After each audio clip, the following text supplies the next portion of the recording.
আজকে রাজশাহীতে গিয়ে আমরা কি কি শপিং করলাম, কত আনন্দ করলাম আর কোথায় কোথায় গেলাম সেটা নিয়ে থাকতেছে আজকে। হ্যালো এভরিওয়ান, আসসালামু আলাইকুম। সবাই কেমন আছেন? আশা করি ভালো আছেন। আলহামদুলিল্লাহ আমরাও অনেক ভালো আছি। একটু হালকা কুটিনাটি কাজ ছিল, সেগুলো আগে সেরে নিয়ে এই তো এখন আমরা যাব একটা বাসাতে। তাই এই তো 2 রকমের মিষ্টি নিয়ে নিচ্ছে এখান থেকে নিয়ে নিয়েছি আমরা অরেঞ্জ মিষ্টি আর সানার সাদা মিষ্টি। আমাদের চোখে পড়তেই আমরা বলতেছি বৈশাখীর তো এটা অনেক প্রিয়, মানে আমার মেজো বোনের অরেঞ্জ মিষ্টি অনেক প্রিয়।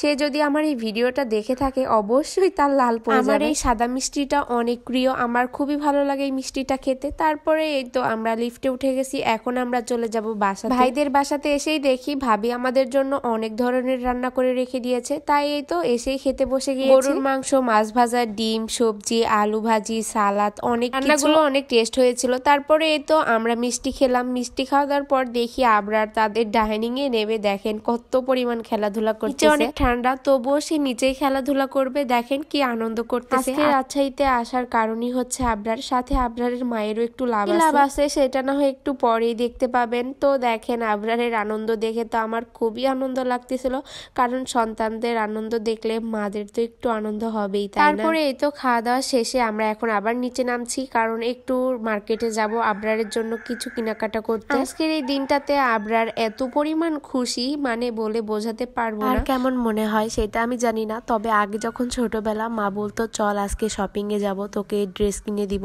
তখন তো আমি খুশিতে আত্মহারা। এই আনন্দটা দেখে সেই আমার আগের কথা মনে পড়ে গেল। নিচে এসে গাড়ির উপর বসিয়ে তাকে তার পায়ের স্টকিনটা পরিয়ে দিচ্ছিল তার বাবা, আর আমি তাকে জুতা পরাচ্ছিলাম। অনেক দুষ্টু, তার পায়ে স্টকিন পরাতে দেয় না, জুতা পরাতে দেয় না, এবং কি মাথাতে টুপিটাও পরাতে দেয় না। অনেক যুদ্ধ করে করে এই জায়গাতে আমি আর আবরারের বাবা তার মাথাতে টুপি আর হচ্ছে স্টকিন জুতা পরিয়েছি। এভাবে তার সাথে নাচানাচি করে তাকেও একটু নাচাতে হয়। তারপরে এই তো চুপচাপ তার মাথাতে টুপিটা দিয়ে দিতে হয়। তারপরে সে আনন্দতে থাকলে মাথাতে আর হাত দেয় না। তারপরে আমরা সবাই মিলে উঠে গিয়েছি রিক্সাতে উঠেও দেখেন আবরারের আনন্দ। আমার ছেলেটার আনন্দ যত দেখি ততই আমার কাছে ভালো লাগে। মাশাআল্লাহ। এইদিকে রিক্সা থেকে নেমেই দেখি সেই ভাইরাল বেলুন। এই বেলুনগুলো এখন প্রচুর পরিমাণে দেখা যাচ্ছে টিকটক ভিডিওতে, ব্লগে। এই বেলুনগুলো দেখে আমি দৌড়ে চলে গিয়েছি রিক্সা থেকে নেমে বেলুনওয়ালা মামার কাছে গিয়ে আমি বলছি আমার হাতে বেলুনগুলো দেন।